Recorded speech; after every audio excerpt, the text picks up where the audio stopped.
Please get ready for transcription number 160 and 161. 5 seconds. Start. I crave the indulgence of the House for making this statement on the opening day of the Parliament, as I wish to take honourable members into confidence at the earliest opportunity about the extremely difficult foreign exchange position in which we find ourselves at present. Our foreign exchange reserves have declined more or less steadily during the current fiscal year. Some decline during the months of April-September, when export receipts are usually low, is a normal feature of our balance of payments. The decline in reserves during April-September 1984, however, was almost twice as large as in the same period of 1983. The decline in reserves has continued during the past 4 or 5 months, when we should normally be gaining reserves in order to meet the requirements of the coming lean season for exports. On February 12, 1985, the foreign assets of the Reserve Bank stood at about rupees 700 crores. As honorable members are aware, the Reserve Bank is required to hold a minimum of rupees 800 crores of reserve in the form of gold and foreign securities. The Reserve Bank has been able, in fact, to abide by this requirement for some time only on the basis of a transfer to the bank of gold which the government had acquired over the years. The recent decline in reserves is the result of a variety of factors. In view of shortages of food grains in the country and the pressure on prices, we have had to provide for larger imports of food and fertilizers against free foreign exchange. Payments on account of defense imports have also been increasing, and we have had to provide for larger repayment obligations in respect of the growing volume of our indebtedness abroad. While exports have been rising, the increase this year had not been as large as in 1983-84, and it has not been reflected fully in the receipt of foreign exchange. A part of the increase in exports has been to countries with whom settlements in trade and payments are made in rupees. There is reason to believe that export earnings have been lower because of higher interest rates elsewhere. A part of the decline in reserves may therefore be short-term in character and may be expected to reverse itself. First and foremost, we have to reduce inflationary pressures in the economy. The strictest fiscal and monetary discipline has to be observed in the interest both of stability of prices and of improvement in the payments position. The budget of the central government for the year 1985-86 will be announced in 10 days from now, and I do not wish to say anything about this at this stage.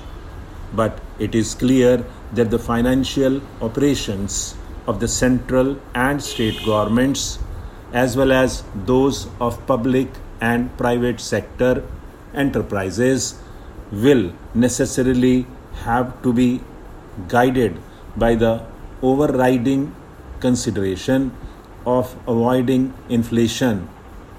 I have taken this up with the state governments, and I have no doubt that in the present grave situation, I can count on their wholehearted cooperation.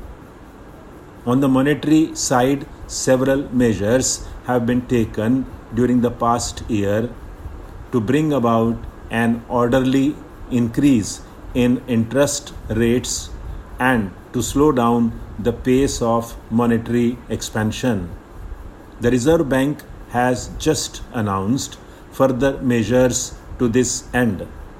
The bank rate has been increased from 5% to 6%. Coupled with this, the terms governing the rates at which scheduled banks are eligible to borrow from the Reserve Bank have been made stiffer.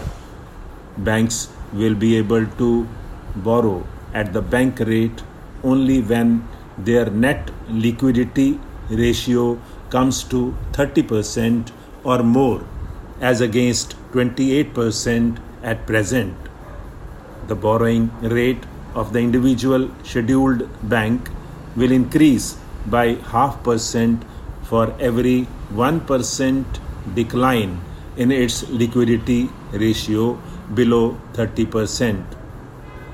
The Reserve Bank has also taken steps to make appropriate changes in other interest rates in the economy.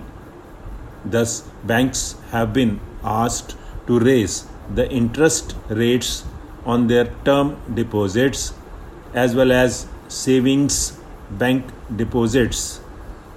The ceiling limit to the lending rates of banks has been raised from 10% to 15%.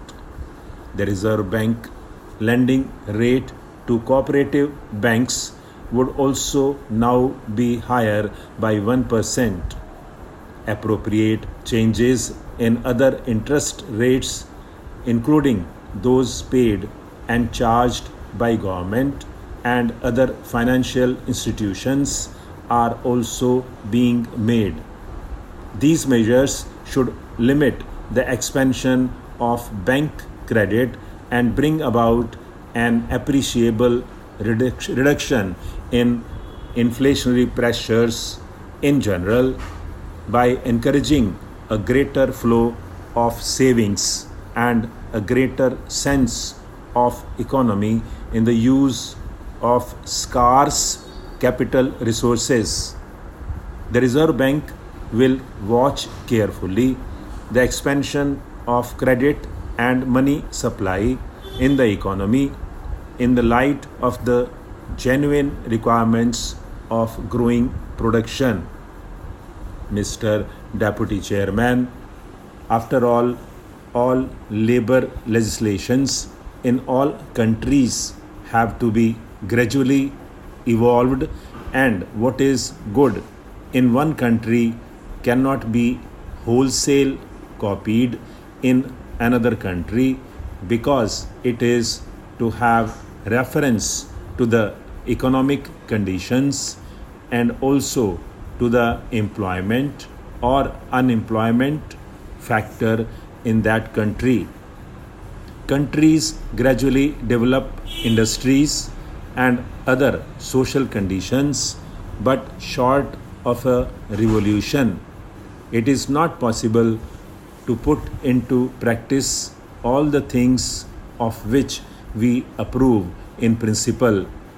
We have come to a very much higher stage as far as the interests of the workers are concerned during the last 15 years, and although we would like to see that even in the agricultural field minimum wages are guaranteed, such states which tried to bring in minimum wages legislation as long ago as about 6 years back found it impossible to put it into practice, as has been already referred to by another honorable member, due to the reasons of expense of implementation and the existing conditions.